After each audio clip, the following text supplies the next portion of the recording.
Türkmenleri. Dünya Türkmenleri.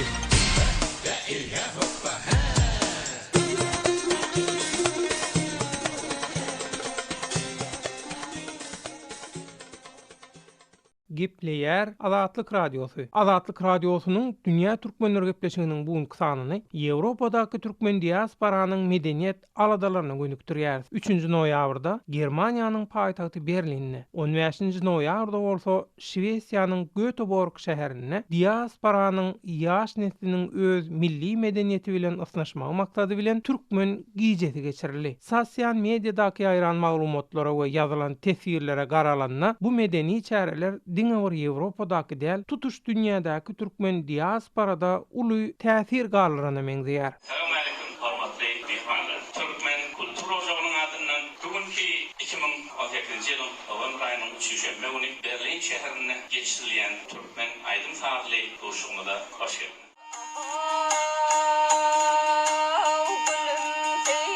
Çıktın güller terlenir, gülüm azda yörey, gülüm canasın. Gülüm baktın asman yüzü durlanır, yöre yağmur bilen yerim canasın.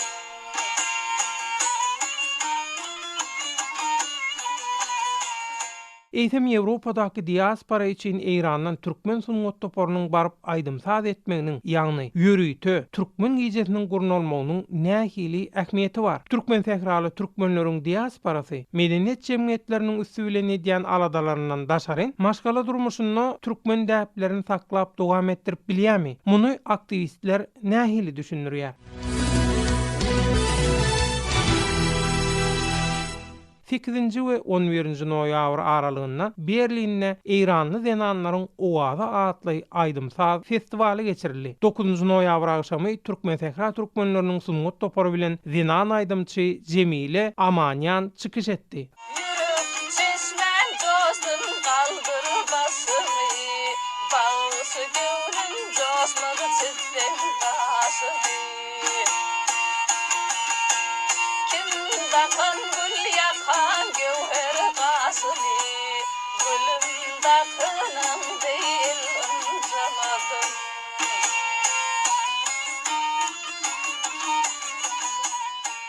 Azatlyk Radiosu bilen gurulňdaş bolan Germaniýadaky türkmen medeniýet jemgyýetiniň 25 ýyl mundan owal düýbün tutanlardan aktivist Ýusup Gor, türkmen sähraly sungat toporunyň Berlin saparynyň Ýewropadaky medeniýet jemgyýetleriniň ýubiley toýlaryny gutlamaga taýýarlanýan wagtyna gawat gelenigine we özleriniň milli medeniýet baradaky aladalaryna uly goşanyna aýratyn ün çekdi. Ol aktivistleriň pursatdan peýdalanyp ýubiley toýlaryna sungat işgärleriniň gatnaşmagyna türkmen giýjesi görnüşini geçirendigini habar berdi. 2-nji noýabrda Kölndäki türkmen medeniýet jemgyýetiniň döredilmegine hem 22 ýyl bolandygy münasibetli Berlindäki türkmen giýjesine Ýewropadaky diasporanyň başga şäherlerinde ýaşaýan wekiller hem gatnaşdylar. Ýusup Gor 3-nji noýabrda Berlinde geçirilen türkmen giýjesi hakda Azatlyk Radiosyna beren görüňünde onuň diasporanyň wekillerini öçmejek ýyl galdyrandygyny belledi. Germaniýa gelenine 27 ýyl geçdi. 27 ýylyň içinde birinji gerek gelýän ştada Berlin şäherinde türkmenler hem näme bolup ýygnanşyp türkmen akşamy geçirdik. Berlinne hem Germaniýada ýaşaýan türkmenlerden başgalar şäherlerdekilerden geldiler. Şeýle türkmen muzyk akşamy geçirdik. Türkmen sähradan gelen muzyk toporu. Türkmenlere gaty deror meselede düşündik. Aslymyz ýani türkmen sähra Iran türkmenleri 79-njy ýyllar bolan inqilapdan soňra bir döwre wagt bolmadyk hökümet geldi. Şoň netijesinde bilen öz hakyma talap etdi. Şu mesele sebäp bolup hem ýurtdan çykmaly boldyk, edep köçetmeli boldyk, bir gedek Sowet Soýuzy, gunnatör döwletlere, hatam Germaniýa, Şwesiýa köp geldiler. Bir şada bir türkmen diasporasy bolup ýüre çykdyk, ýani daşlawrymda karap beýleklerden tejribelerini alyp şada öňünde uýgurlaşdyrmaly boldyk. Şoň üçin ýani forsat gelende de şu forsatlardan bir peýdalanmaly bolýar. Biz öz halkymyza degişli medeni baýlyklary bolýar, taklamaly, öňünde indiki nesillerle tanış etmeli, öňünde şoň bilen forsatlarından peýdalanmaly bolýar. Hem zamanan näme hem öňüne goýan talaplaryna hem laýyk öwrün hareket etmeli bolýar. Bu şeýle bir Türkmen Tehrany giýje Berlinde ýaşatdyk da şeýle boldy. Türkmenlerde gatnaşdy. 2 bölük birinji 2 sagaty Türkmen halk aýdymlaryna goýduk. Ondan soň bir hareketine berip ýani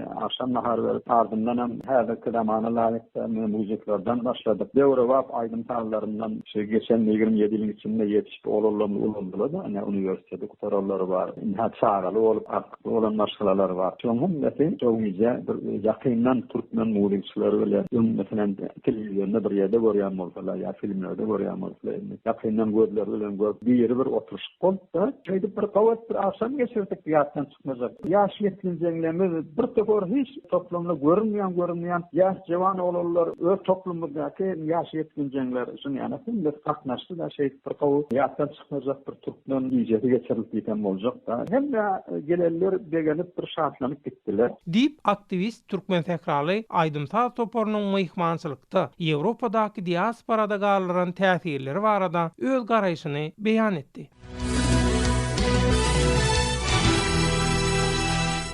Gepleýär Azatlyk Radiosu. Dünýä türkmenleri gepleşigimiziň Ýewropadaky türkmen diasporanyň medeniýet aladalaryna gönüktirilen sanyny dinleýärsiňiz. Azatlyk Radiosu bilen habarlaşan Ýewropadaky türkmen diasporanyň wekilleriniň gurrun bermegine görä, olaryň millilik goramak uğrundaky medeniýet aladalary diňe jemgyýetçilik çärelerinden ibarat däl. Olar maşgala durmuşynda hem türkmen däplerini saklap, olary dowam etdirýärler. Türkmen saçaklary, türkmen çaga toýlary, türkmen naharlary diasporanyň arasynda häzirki döwürde ýörgünlüligini goraýar. Yusuf Gor, Türkmen sehralaryň Ýewropadaky diasporasynyň arasynda Türkmenstanlara garalanda has işçiň bolmagyny özleriniň syýasy hem jemgyýetçilik tejribesine baglydygyny öňe sürýär. Ýaş ýetginjeňler häzir bir boluşynda başly bilen aýdymçylar bilen oturup bilen muzik dinleýärler. Ondan Türkmen muzyky bilen halk aýdymlaryny aýlaýdylýar. Bu bilen ýakyndan göz bilen görüp tanyş bolýar da. Üstüne de bizler ýadyp alynýar. Ondan biz öz aramyzda her maşgala da barahym ýylda bir näçe toý tutmaly bolýar. Bir dogum toýun tutýar, biriniň artygy bolýar, biriniň çagaty bolýar. Çaga bolanda bir bolamak toý tutulýar da. Kän bir ýörgün bolmasa da sonuçda öz däwrinde saklajak bolup bilen ýörgünleşdirýär. Täze bir toplum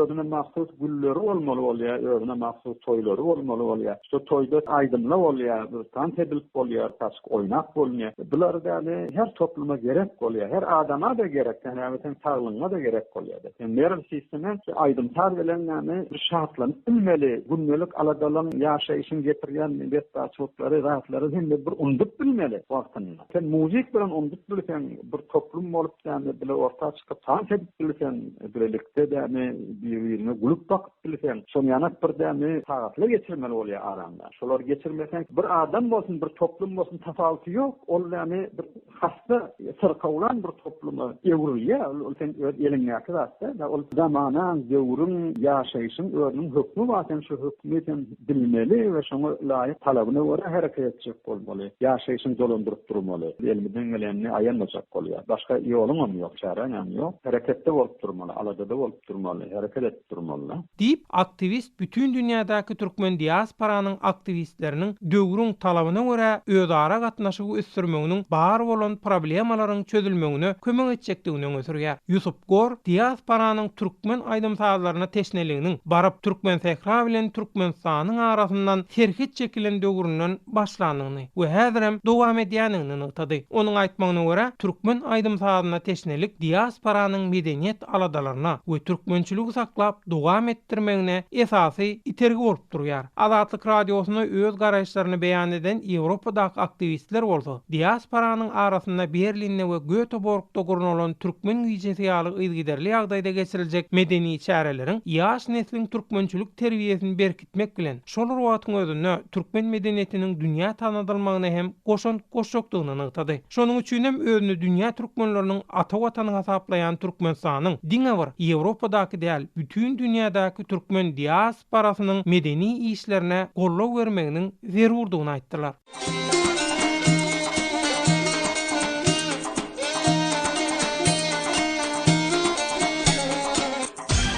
Dünya Türkmenleri. Dünya Türkmenleri.